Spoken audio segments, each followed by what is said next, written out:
I think we have about 1 o'clock Eastern time. Denny Grimes coming to you in a special tropical storm edition in Southwest Florida. And what's the name of that storm, Sonny? Is it Ursula or something like that? Elsa. Elsa. That's right. It's a Disney name. Both are Disney names. So yes, we're coming to you live from Southwest Florida. We've got a tropical storm right off the coast, and nothing deters us from getting on with our listening or question-based listening enhanced conversations, which is kind of interesting. I've adapted the name of the class a little bit in the style question-based listening enhanced conversations. Now, why have I done that? Well, I have a trend. I'm with Keller Williams, and I'm an old coach, and through the educational systems in Keller Williams, they're starting to eliminate the use of scripts. No, that's not woke or cancel culture. It basically is they're having people think more towards the conversation aspect of working with buyers and sellers. And it's awesome because that's exactly what we've been doing for the last year. In fact, I've got somebody here on the call. I just learned he's in a semifinals. I think you said, James, right? Of the script in Scottsdale. Yep, that's right. A conversation contest. And I want to let you know, I made the semi. They've invited me to go to the semifinal round this week for KWRI. And the winner, the top 2 people in this session on Thursday, will be on the stage for Mega Camp for the finals in Script Off. So we're going to go over some of the scripts they actually sent me in advance. I think there's some new ones that we'll talk through, and I'll get your input on, and we'll deal with anything else you want to deal with. Now, I always remind you guys that if you want to, haven't already, and signed up as a subscribe to my YouTube channel, Denny Grimes, The Mastery of Real Estate. I think we're over 300 now, on our way to 3,000. So if you haven't done that, please do so, because everything's posted there, including my TV spots, which are uber timely. My last spot that I did last week that just got posted was dealing with when a buyer asks you, is now a good time to buy or not? And I go through a 3-minute conversation with 3 key points, and more as this market moves forward. And I've talked to many of you, many around the country. Just got back from Colorado Springs at a major event there, a real estate event. And there's more conversations with people talking about the market does not seem to be quite as hot. It's still in good shape, but not quite as hot. And the longer that goes on, my point of the day is you're going to have more and more buyers want to, like, ooh, you know what? This is kind of like musical chairs. It's kind of like hot potato.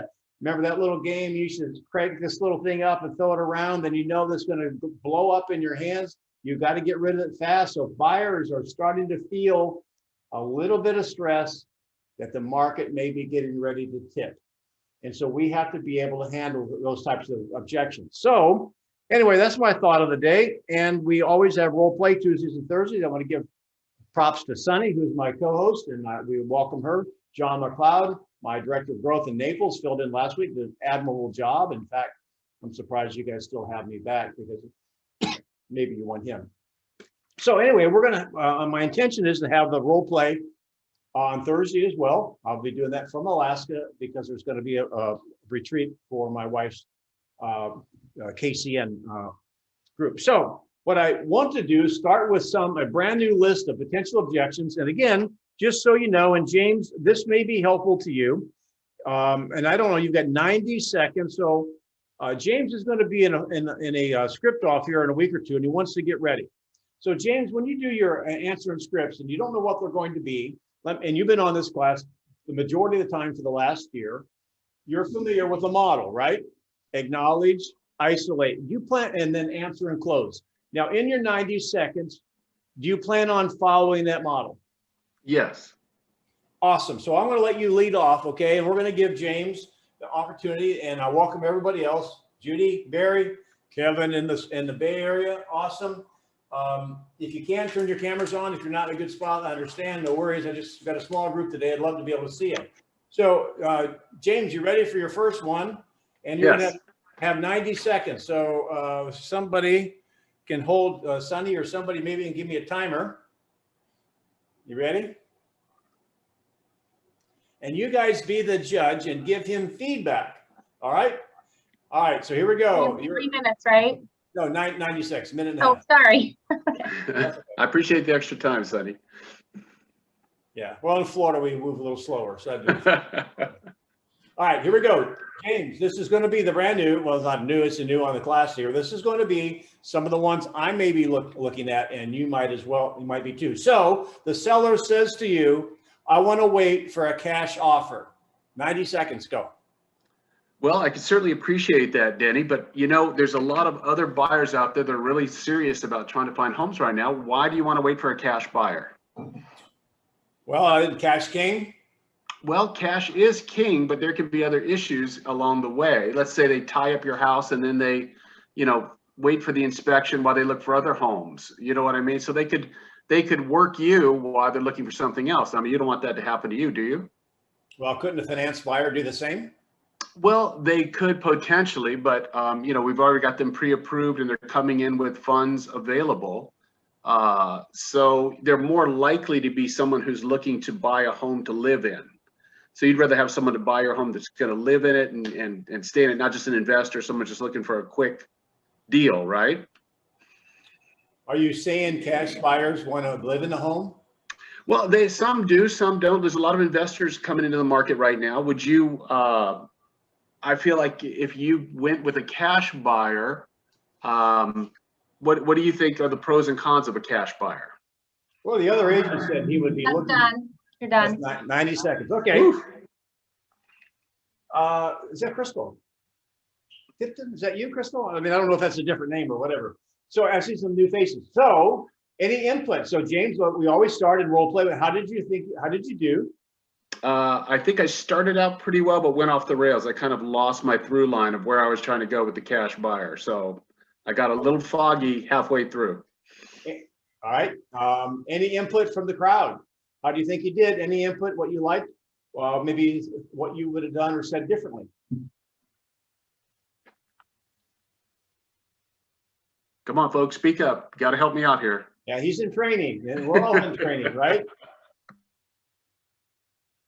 Anybody? Well, let me ask you this, James, why other people get up the nerve to speak. Did you follow the model? I started the model. I started out acknowledging. I started to try to isolate why you wanted a cash buyer, and then I think I kind of didn't continue. Right. So the isolation, you guys, is the key. We're all pretty good at the acknowledgement. I understand. I see. Whatever. So, So the next part is the isolation. The isolation. Let's just reverse this. I'll slow it down. James, you're the seller. You come to me and you want to wait for a cash offer. Now, again, I didn't really set up this scenario. I guess basically this could be on a listing presentation, and let's assume it is instead of somebody who's already listed. So I understand. All right. So when he says, I want to wait for a cash offer, I say, I understand. Other than that you want to wait for a cash offer, is there any other reason why you wouldn't go forward with me on the listing agreement today? That is other than that is, I want you to write down. And James, you didn't do that. What you want to do is make sure in your 90 seconds, you do that because you're modeling what's going to be right. And now if you do a good job of answering that objection, you can go right to the paperwork. So right. Does that make sense? Yes. So I've had time to think about this a little bit. So let's reverse the role here a little bit. James, you're the seller and you say, I want to wait for a cash offer, and I'll start the role play. Son, you got 90 seconds? Or in this case, you can give me 3 minutes. I don't start it yet. So you want to wait for a cash offer. I understand. Other than that, is there any other reason why we wouldn't go forward today, James? No, I think I just, I want to get a quick deal. I want to get the cash and move on. Okay. What's more important to you, a quick deal or more cash? Well, if they're bringing cash, I want to get all of it. So, okay. I want top dollar and cash. Okay. If you could only have one, what is your number one? What would be your preference? Well, I want to get top dollar. So you're saying if somebody basically was, a multi-billionaire, yet they wanted to use financing, maybe didn't even have a financing contingency, but they're going to use somebody else's money. Are you saying you wouldn't consider that offer because it's not, quote, cash?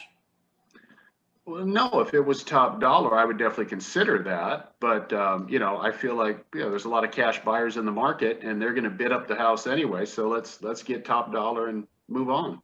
So I understand. So I just want to be clear. When they say a cash buyer's king, sometimes cash buyers think that they can get a better deal because they're cash. So I just want to make sure we're rowing the boat the same.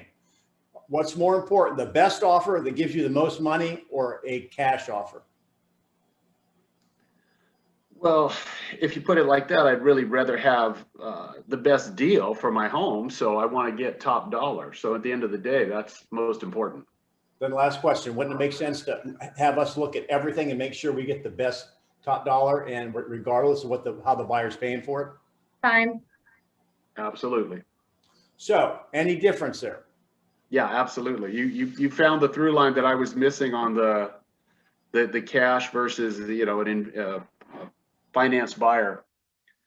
So when someone gives you an objection like that, I only want that. What the kind of the reflex thing I want you to think about when you follow the model, okay? Acknowledge, isolate. And right now, because he has 90 seconds and in my competition later this week, I have 1 minute. I wish I had 90 seconds. There probably won't be anything else. However, one of the fastest ways you can figure out how you want to talk about it is when they decide they only want a cash offer. What that means, they're saying yes to a cash offer. I want you to think what's on the other side of the coin, which means what are they saying no to? Right. Exactly. Because if they want cash, well, is that really important? I mean, why do you want cash? Well, okay, we'll find out. You got to dig a little bit. And then I had to show him, or the path I went down, there could be more than one path, is okay. What if the cash offers less? Would you want the cash or would you go with the stronger, the higher offer that's strong with financing? You see, Yep. Does that make sense, you guys? Absolutely. So let's go into something else. Who would like to be the agent? I'll give you another one. We'll role play it. I won't put you under the pressure of 90 seconds. That's just the competition he's in. And I think John did this last week and people seem to like it. I would love for you to participate, and this is how we grow. And then we'll give you our observations. Who's next? Who's the next person that wants to grow? And I'll let you handle a buyer or seller, whatever you want.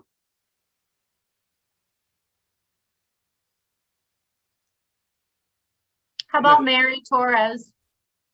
Mary, what? Okay, I'm here. Is that Mary or Marie? Mari Torres.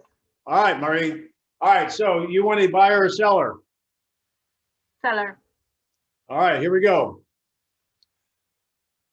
So we're at the listing table and you're the agent, and I'm saying to you, in this market, I expect to get $25,000 more than any of the properties around me that sold. Go.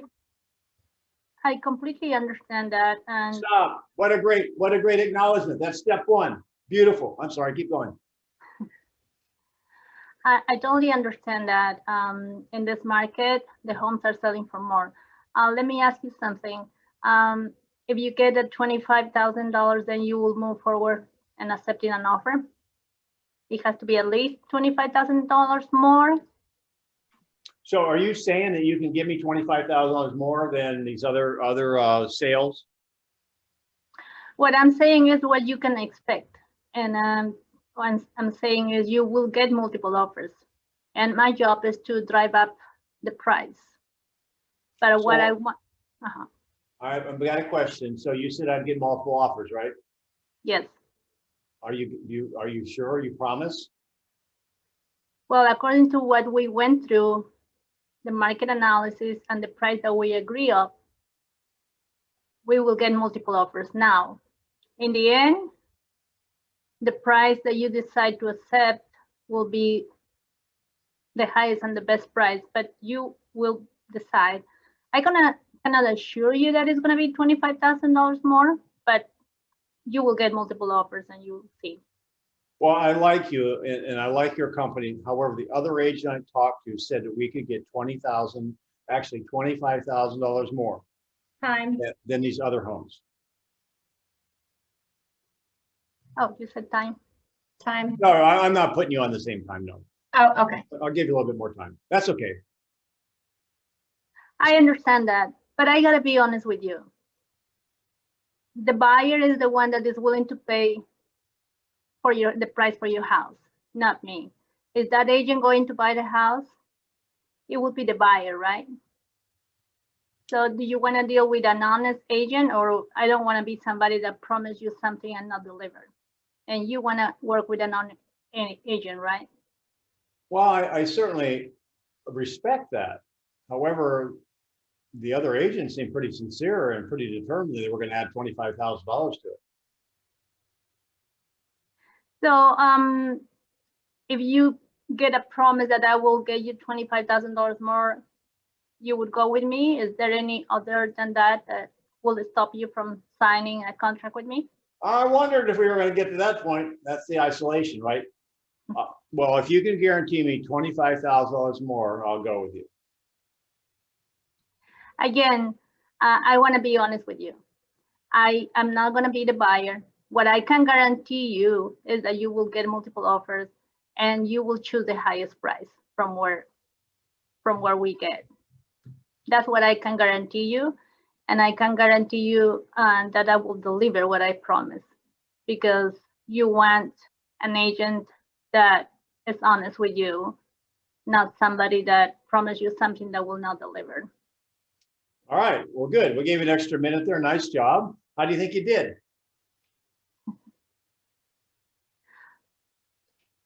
I think that, well, I need to practice my script more. Well, we all do. It's like, it's all right. So how did you feel about it? Well, I feel that that is not realistic that an agent will promise $25,000 more. They're not, I mean, they cannot guarantee, I cannot guarantee that. I cannot say I will match what he's saying or she's saying. So what do you guys think? You think that's possible? An agent could say that? I think we can promise it. guarantee, we can guarantee top dollar.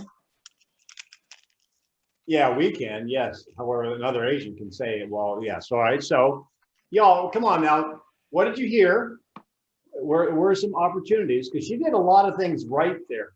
I love the way she's certainly question-based. There's a couple little landmines that she kind of laid. And so let's talk about the landmines. Anybody pick up on them? Come on, Kaylee. I know it's morning there. Is it the multiple offer promise that you're concerned about? Yes, yes. So how are you going to guarantee me multiple offers?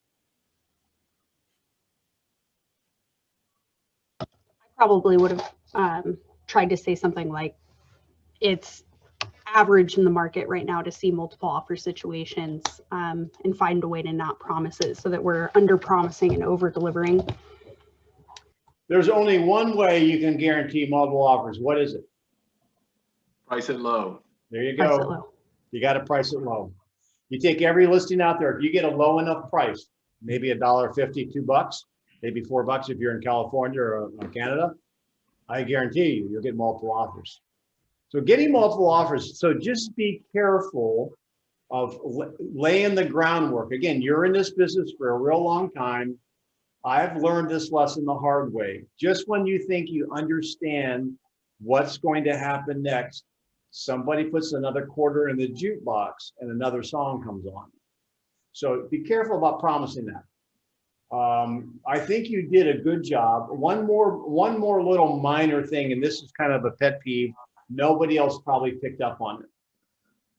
You held your ground very strong about, hey, look, not over promising on the price, although you did promise on multiple offers. So you did a really good job there. One line that I don't like, and I've kind of taken it out of my whole vocabulary, is, let me be honest with you. Because when you dissect that, I'm kind of a student of conversation. When you dissect that and said, listen, let me be honest with you, that implies everything else you said was not true.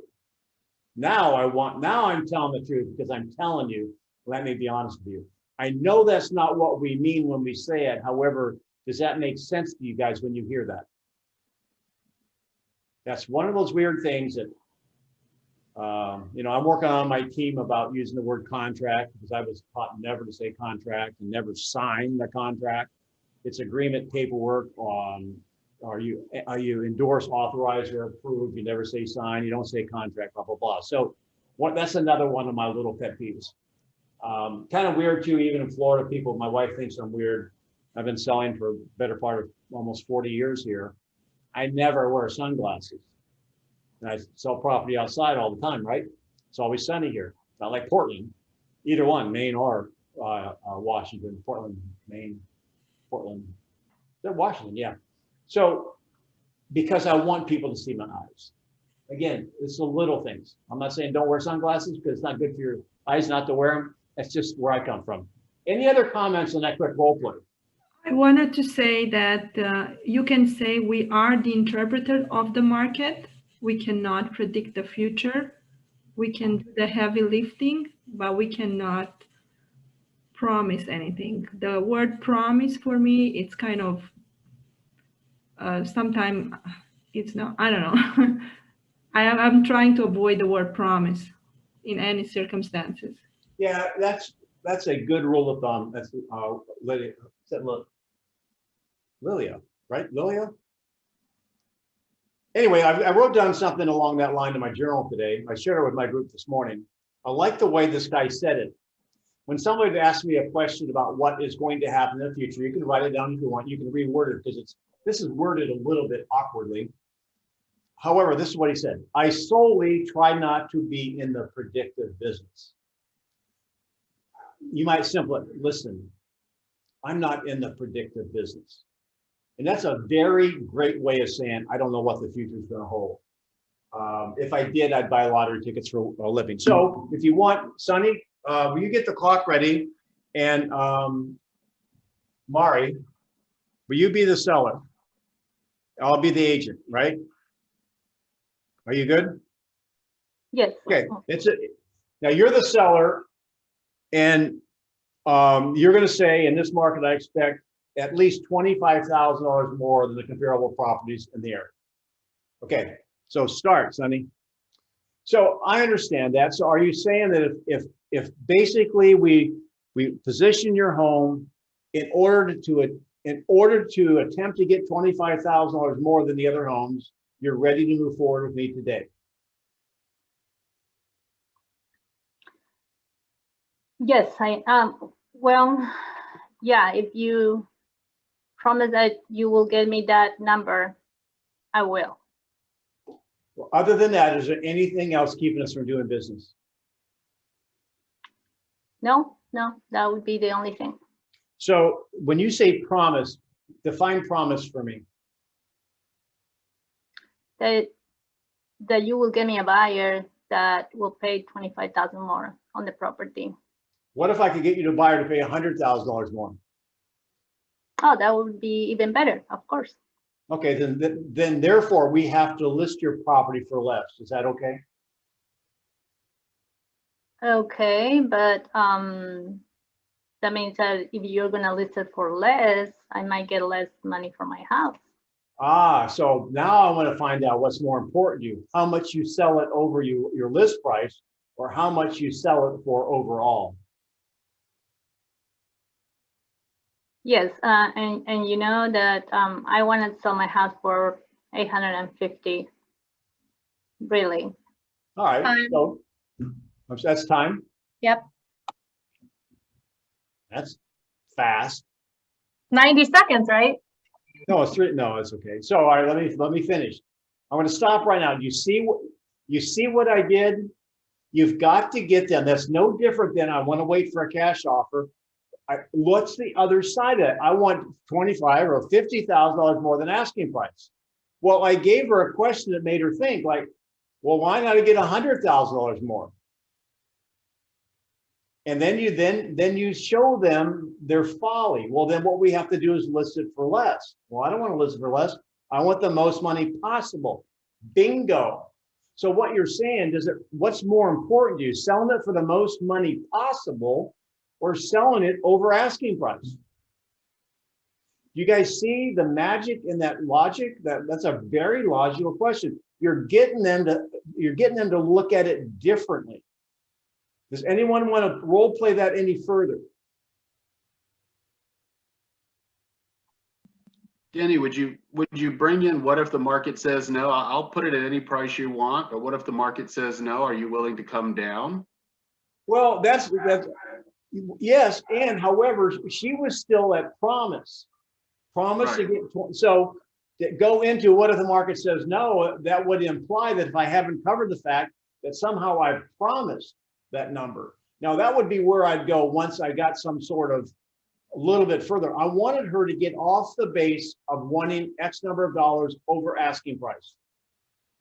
Because the only way you can get X number of dollars over asking price is underpricing.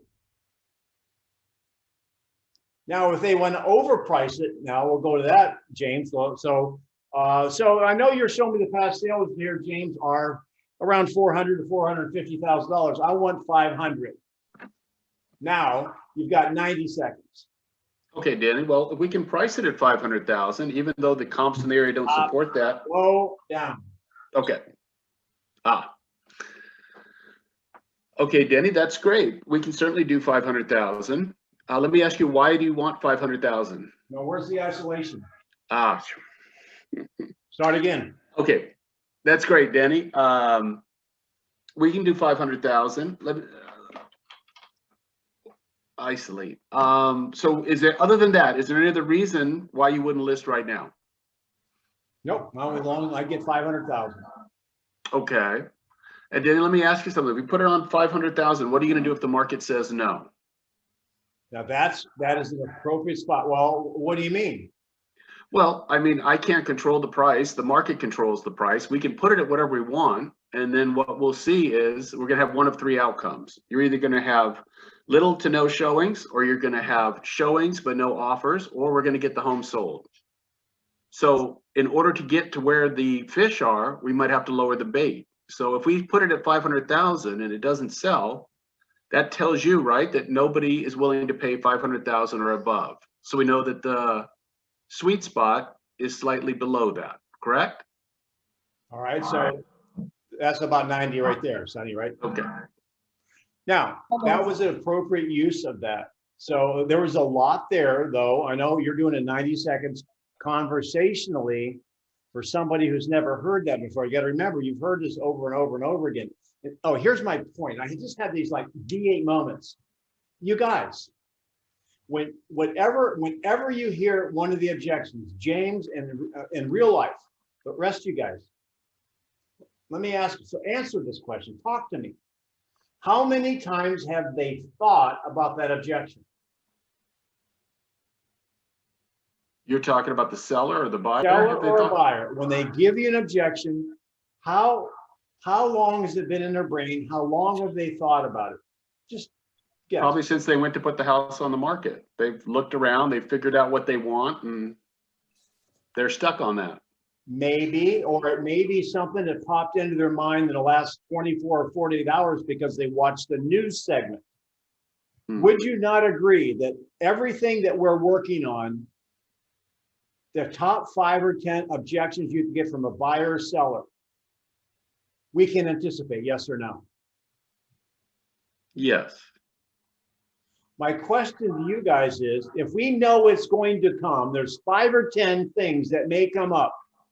Now, they only thought about it probably in the last, maybe since they were looking the last 30 days, maybe the last 30 minutes. Is it possible we can be prepared for that more so than they are? Well, we should be. Yes, you guys. You guys, let me just share with, I'm doing my darndest to find things that click. All right, so I'm teaching Bold, right? In Bold, we talk about going from entrepreneurial to purposeful. And from agent standpoint, people start, they have their natural ability, and they go and they do so many sales, maybe because they got friends or family, and sooner or later, you know, they run out of friends or family, then they have to go out. I mean, anybody can cook chicken if they get it at Safeway and bring it home. However, if you had to go out and shoot a pheasant, like that's another skill, right? So when I was growing up, grew up in the trailer park right next to a bowling alley in Ohio. And so I'd hang out there and I'd pick up odd jobs. And then he asked me to keep score for tournaments. I made a little extra money and then eventually started working there through high school. Then because I was there, I remember the first game I ever bowled, I bowled a 29. I don't know if you're a bowler or not. That is not a good score. And this is before they had the bumpers they put up now where it's impossible to get a gutter ball, right? Fast forward, well, because I had the opportunity and all my friends would bowl, I worked there, they would close, everyone would leave, we'd stay at night and bowl. I got to be pretty good at bowling. So I would average in the leagues about 180. Now that is better than the average bowler. That is not good enough to make money at bowling. You see the tide of real estate. If I wanted to get great at bowling, I would have had to then develop a practice schedule and practice, hire a bowling coach, have him watch me, and then give me tips along the way. How much practice would it be for me getting, because I had a natural ability, I had the opportunity, and I had the facility there to use. So I got to be pretty good. At this day right now, you could take me bowling, I would never in my life throw a gutter ball, ever. And some people do, right? I'm that proficient. It's a hobby. How many of you guys are taking real estate like a hobby instead of wanting to get up to a high level where you can make money with it? Same thing at the bowling alley, and I'll get on to something else, another scripture. I just want to let me know if this story like gets any traction with you. In the bowling alley was a pool room. And when I wasn't bowling, I was shooting pool. I got to be very good at pool. Did I make money at it? No, because I wasn't that good. So I have a pool table upstairs. Always my goal to have a home with a pool table. So I have one, and we're in Florida. We don't have basements, so that's where our game room is, upstairs. And I've noticed I haven't played much pool in the last 30 or 40 years. You think my skill is just sharp? No. So I've decided to go and like at night, I'll go shoot a rack of balls or whatever, because my game is kind of deteriorating. And I realized that I must discipline myself to go through the same drills. And I'm watching YouTube videos. I'm doing all that to get my brain back involved at going skill level. I'm not going to be a pro. I don't want that. I don't want to have that commitment. However, because I'm wanting to get better, I'm investing time. I'm time blocking and training, just like you are in this class. However, what are you doing beyond this class? Do you realize if you wanted to be a professional bowler or pool player or golfer or whatever, there's hours and hours and hours of practice. Are you guys committed to do that? Now, you don't have to if real estate is going to be your hobby. However, how many of you guys have had $100,000 year or $100,000 month or $100,000 week or $100,000 day? It's all possible. So what I said all that to say this, all of these things we can come up with, we can come up with the top 5 or 10. We should be able to nail anything they say. And along the way, you're going to learn how to think. And so when you hear something, well, I've never heard that before, that didn't sound right, you'll know how to do it. So did you guys hear me? Y'all feeling my love, right? Tell me what you're hearing me say. I think I had an aha. That aha is when you figure out how much these professional athletes practice, and they're already professionals making millions of dollars, and they practice 8-9 hours a day. So if you're not doing anything close to that, how do you expect to make so many money, or a decent living of something that you're not committed to? That's exactly what I'm saying. And you know what? If we have the fear of doing lead generation, Sonny, I had this idea. This is a crazy idea. Develop a company. I hire all you guys, right? I hire you guys, and you're going to be consumers. And then people who have a phobia of making calls, they're going to call you guys. Now you're professional buyers and sellers, and you know what? You'll know how to give them a hard time, hang up on them, blah, blah, blah. And what if people could have kind of shadow boxing for lead gen, right? They would be calling you guys knowing that they're going to feel the same rejection, but it's not really being in the real world yet. Because if you have some sort of phobia, fear, resistance to making the calls, you guys, if you do it enough, listen, dancing for me, biggest fear in the world. I mean, I would rather, you know, I don't like dark water either, but I'd swim in dark water with the Jaws music playing instead of dance. So I actually got hired a dance instructor and went in a dance competition. Now, again, I wasn't professional. I just wanted to conquer my fear. However, I often think if I had kept with my dance lessons, sooner or later, I might like it. And when it comes to real estate, because it's impossible to fail, you can only quit. If you practice enough, you might like it. However, you're not going to get there. There's no way to get there without putting in the time. So, and I know I'm preaching to the choir because you're here. I'm just challenging you guys. This isn't enough to get to the high income level. And the thing is, although this is free, I should be paying you because you guys are making me better. I do this every week. I do this every day with my team. And if you don't have anybody to practice with on your team, then you can pop into our team sometime. Kevin, you're on the East Coast, so that'd be dark 30 for you. All right. Anything else you want to say about that? Thanks for that. Anything else you want to say before we move forward? I've got some other ones here. Who's next? Who wants to be an agent?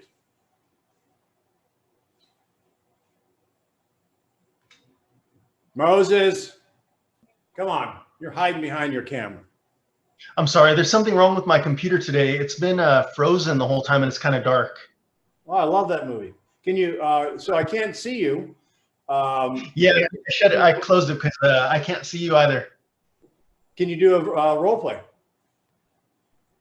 For what, Denny? Or buyer or seller? Okay, what role play would you like to do? Well, I'll give you, if you want to be the agent, I'll give you one.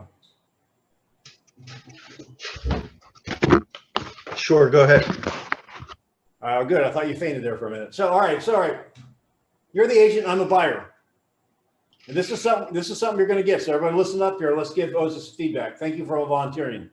Ready? Let's give 3 minutes, Sonny. 3 minutes. 90 seconds is fast. Okay. All right, Moses. Oh, yeah, I see you now. All right, here we go. Moses. You know, we're in a bubble, I think. And I don't want to overpay for a house. I understand. Do you want a house? Well, I would like a house, yeah. Okay, so what would you like to do about that? Would you like to see some homes?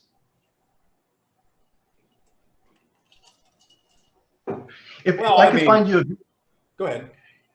Denny, if I can find you a great deal today on a home that isn't usually available, a home that's super rarely on the market, would you pursue it? Well, a super good deal. I'm not going to say a good deal, but I'm going to say that these houses haven't been for sale in the last decade in most cases, and they are incredible. Well, you said super good deal. Excuse me? You did say super good deal.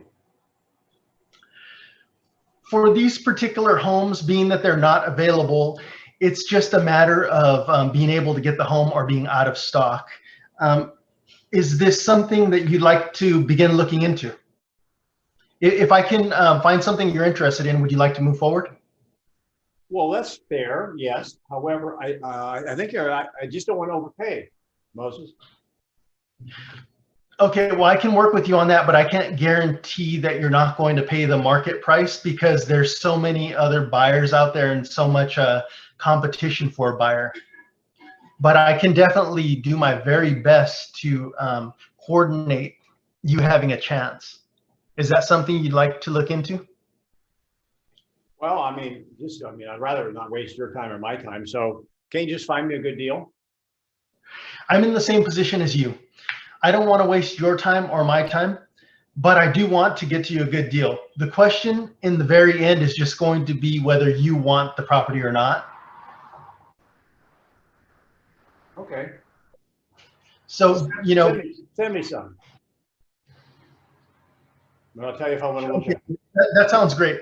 I'll send you today's listings, which are wonderful. I know they're wonderful. The prices look very good to me. And if you like anything, call me right away. Houses are sitting on the market for 10 days before they get an offer on average. Okay, thanks. Do you currently have a pre-approval? Yeah, we can stop. You got the appointment, so nice job. That was inside 3 minutes, right? Yeah, 2 minutes and Sorry. 34 seconds. Yeah, pretty fast, pretty good, Moses. So how do you think you did? I think I stalled quite a bit, but given the time, you know, I did what I could in this market. Okay.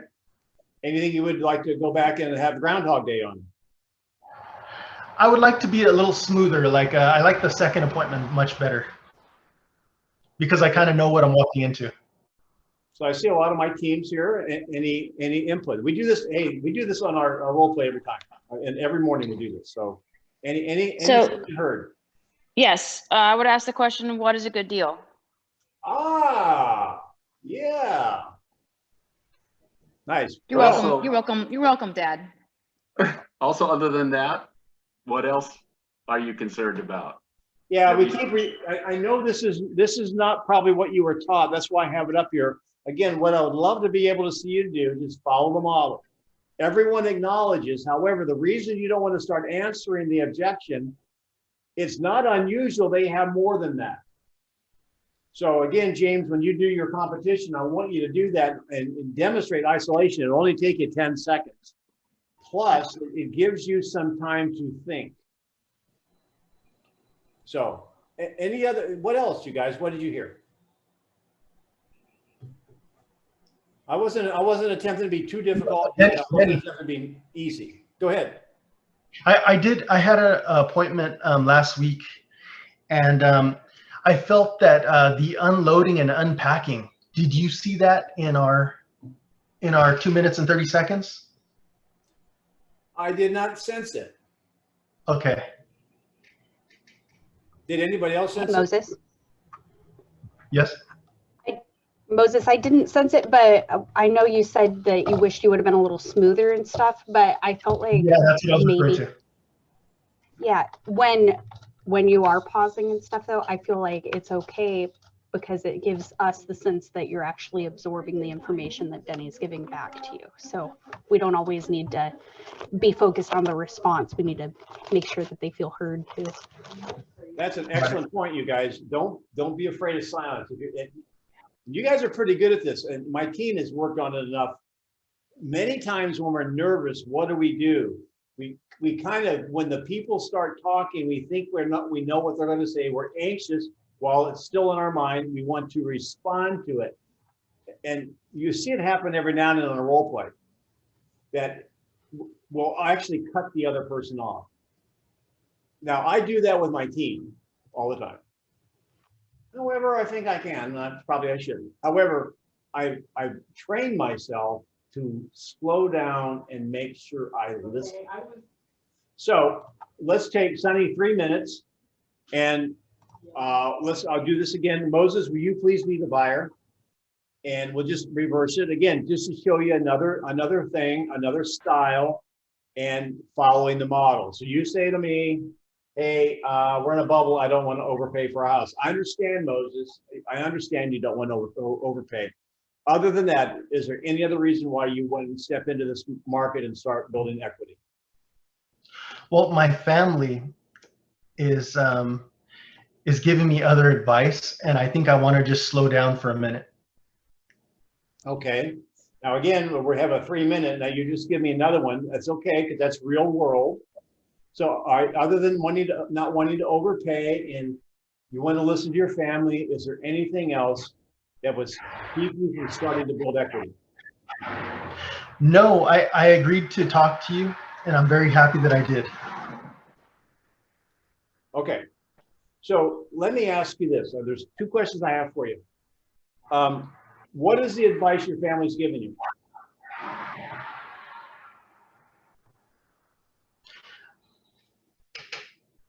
I'm not sure, Denny. You're not sure? Okay, anything about 9-ish? 800-900 is probably would be a great deal. No, you said your family was giving you advice. Yes, my family's afraid, and so am I. They scared me. Okay, so their concern was about being in a bubble, not overpaying, correct? Yes. Okay, so now I'm going to use Morgan's question. This may be more than 3 minutes because I'm going to do my best. I'm not sure where that background noise is coming from. So, how do you? That's okay. How do you define overpaying? Paying too much money and then possibly not having any equity or market shifting. Well, do you currently rent or own? I currently own, and I do not need to sell now. Okay. And why would you even consider selling? What? Hey, stop for a minute. Where am I going? You're going deep. Pardon? Well, go ahead. You're going deep to isolate. Yeah. Well, I already did isolate those two things. I'm going to motivation now. I'm looking for a handle. Motivation. Okay. There's got to be a handle. He wants to move. Now, again, if he owns or he rents, it doesn't really matter. Now, it's a little bit tougher when they own. However, he made it easier. So, well, I own. I mean, I don't have to sell to buy. Why are you even thinking about this, Moses? Because I want something with another floor. And what will that? So that you're talking about a second floor or a third floor? Yes, a second floor. I need my own more privacy. Okay, and any other reason? Now you're going to go into the reason why. Remember, buyers right now are going to be uncomfortable, and just like giving birth, there is a birthing process. There's childbirth. There's that pain, and all the other things go with it. They don't like volunteer for that. They're looking forward to the child, and he's looking forward to more space. Find out what that handle is. So I understand. So let me ask you. When will be the right time for you to step into the market? Well, I've got your listings. I'm looking into it. Let me talk to my family and get back to you after this 4th of July weekend. Well, just if we're having a conversation now, we don't have to look at anything. I think we just have a conversation and see if you even want to look at something. Is that fair? 3 minutes. Yes, of course. So let me ask you, when do you think would be the best time for you to step into the market? When I can get the best deal for my money, for my dollar. And how will you know? How will you know you can if the best deal was out there if you're not in the market? I won't. So if there could be a hot deal out there you're going to miss because you're not in the market, how will that make you feel? I guess I would not feel very happy. There's a lot of unknowns in the market. The one thing you can take to the bank is you can't win in this market unless you're in this market. So does it make sense we could at least be in it to see if the right home is out there? That sounds great. You think your family would approve of that? I believe that I can comfort them in that. Now, what did you see or hear or on the way I handled that? Just very similar, yet a little bit of a difference. What did you sense, you guys?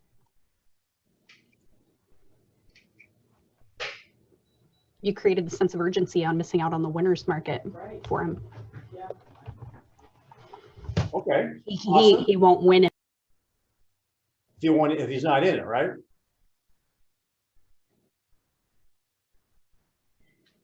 It was also very question based. You let him answer the questions. You didn't lead him by telling him anything. It was more him discovering. Yes, and one other thing I want you to pick up, and Moses took a little bit of a different tack, which is normal. Was my tack more neutral, or was I coming off like a salesperson? I think you did perfect, just like always. My thing is I'm using real real customers, to try and understand, reverse engineer what's happening so that I can try and make progress. And just like buying a property, it helped me understand there was a 3-day delay in the escrow transfer. Otherwise I would have freaked out because the money doesn't get there. And, you have sellers waiting for money, on demand. And when the money doesn't get there, they don't want to leave, and it causes a great conflict. And you wouldn't know that unless you actually done it. And so that's what I use real scenarios on you to try and work through my own. I hope you don't mind. No, show us what it is. What is your conversation? Exactly what we just did. Oh. But it was at a community college, and it was a teacher, so I'm not sure if it was quite real or not. Well, you notice, and again, Moses, I'm only using a little sandpaper. If you go back to Moses' presentation, he went to say, well, I've got all these listings and they're really nice and they're well priced. See, I don't make any reference like that. I don't know if they're nice. I don't even know if they're well priced. I'm neutral.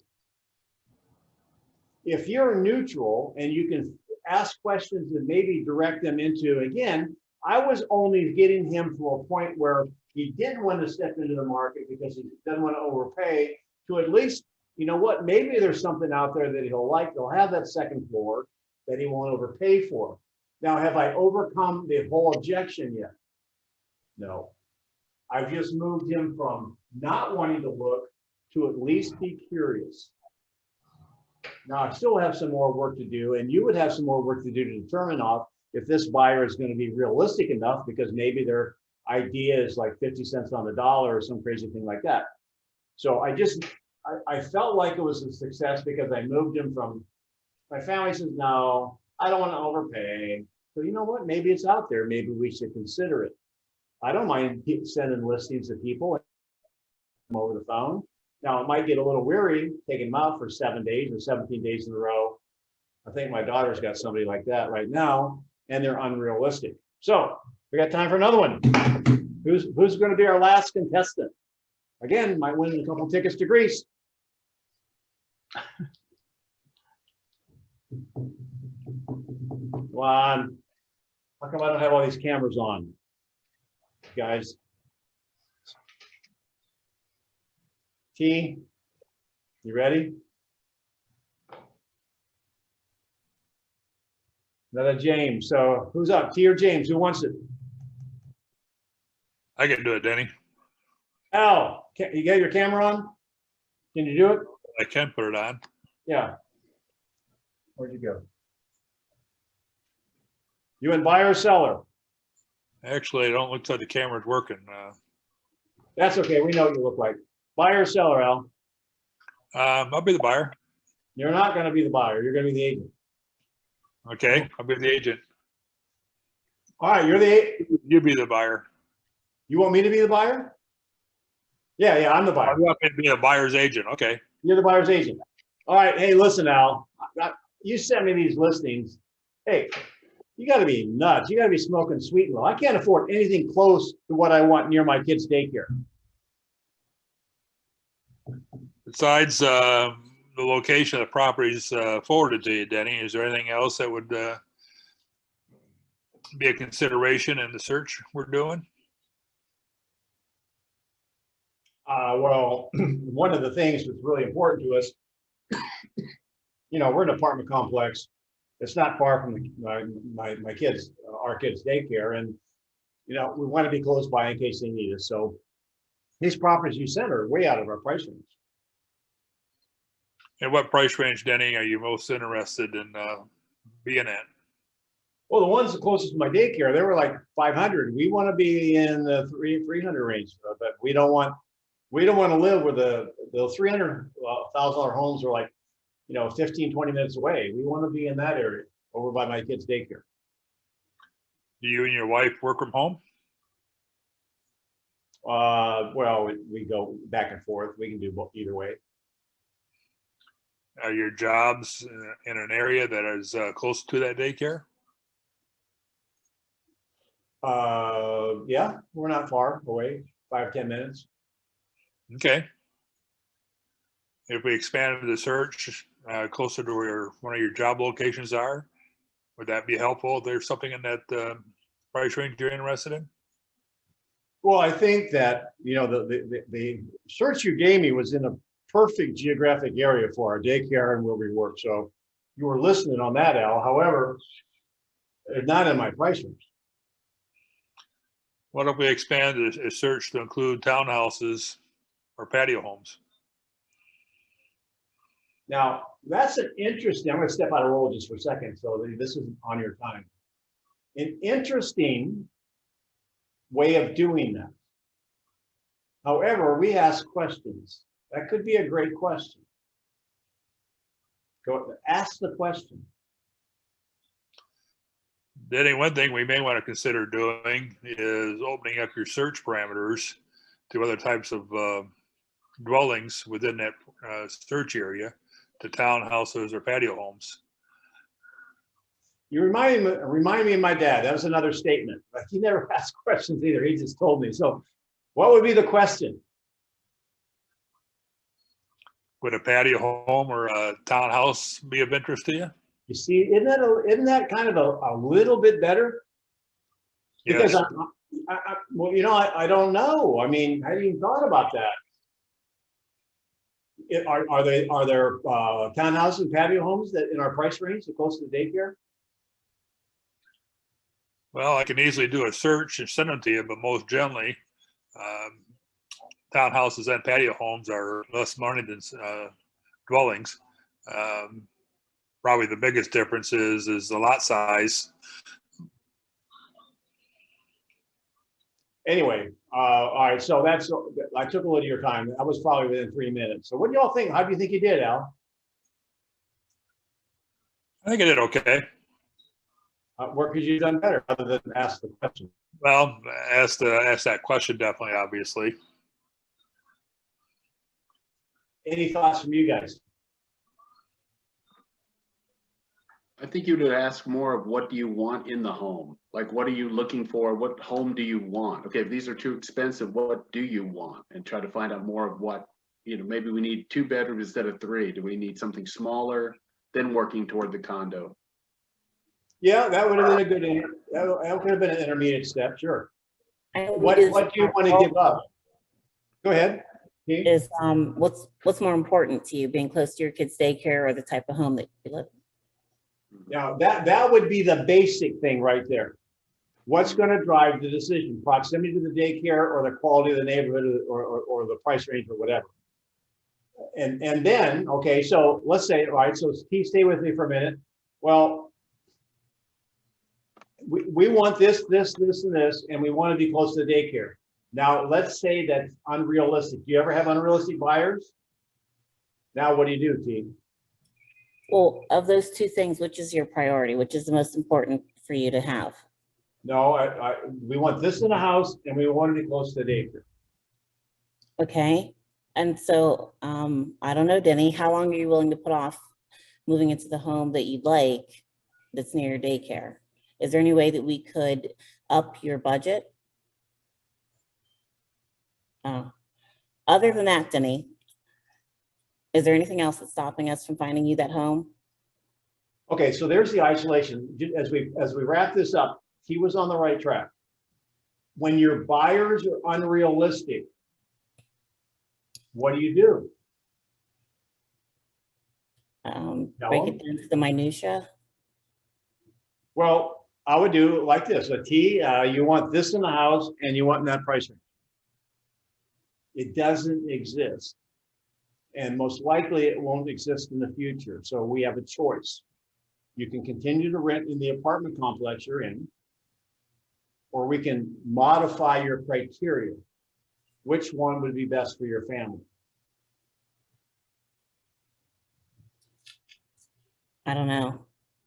When people are unrealistic, you've got to tell them, if it doesn't exist now, it's not going to get cheaper unless there's some sort of market correction, right? Now, then, well, let me ask you, then Al had the perfect question. If you want, which one will drive the decision? Price range or proximity to the daycare? What is the number one thing important to you?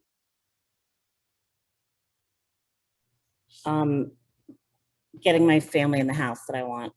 So then what you're saying though, that you would be willing to drive a little further to the daycare to be in the right house? Well, I guess when you put it like that, yeah. They're Because not if always they, going to be in daycare, I guess. oh, well, what a great point that is, what I didn't even think of, right? What we want to do is help them understand it's, they have to make a decision. If daycare is going to drive the decision, so, okay, so probably then we're going to have to give up on what we're looking for in a house, which means maybe, and this is Al's point, which is brilliant, would you consider a townhouse or a patio or villa? So anyway, so we're good. It's 2 o'clock. So y'all give me 2 or 3 ahas, you guys. Thanks for playing full on, James. We'll continue to work on it if you want. What'd you learn today? What was worthwhile for your hour? Definitely the isolation. Make sure that you isolate and then dig down into the isolation. Yes, write that. Make that a tattoo on your wrist. What else? Ask more questions so you find out what really is motivating that reason why the buyer or seller doesn't want to move forward. Ask more questions. What's interesting about that statement and so brilliant is this: when you are unsure, you ask a question. And then by doing, you have a conversation. Instead of thinking what script works here, forget the script if you don't understand what they're doing. One more. Denny, can you give more on the handle thing, just really quick and short? How to make the handle? Well, people are, I use that as a metaphor of, as a buyer or seller is a big sphere, like in one of the movies you see, maybe a big ball bearing, and you can't climb a ball bearing because there's no handle. I'm looking for something to grip. What's their pain point? Why are they moving? And so if they don't have to move, well, okay, there's some motivation. Well, you at least thought about wanting to move. So there's got to be some sort of a lever point that you can exploit.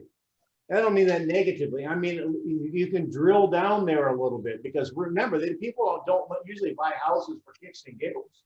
So if they're buying because they want that second floor so they can have an office, that's awesome. And well, I don't know if I want to move right now or whatever. Okay, so let me, the right house isn't out there. Well, I don't feel like buying this market. Okay, so how long are you willing to wait? Now I have a handle. How long are you willing to wait till you have that second floor in the office?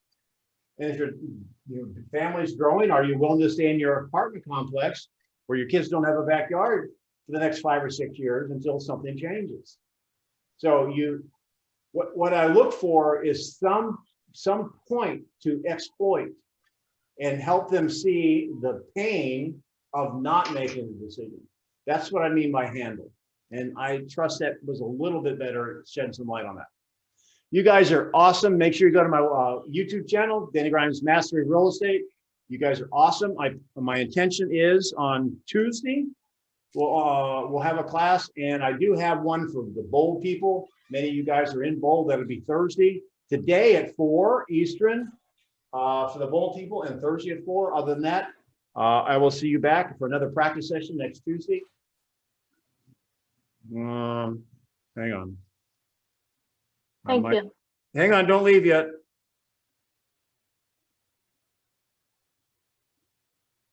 Yes, next Tuesday we'll have it, because I'll be in Alaska, but I'll be flying.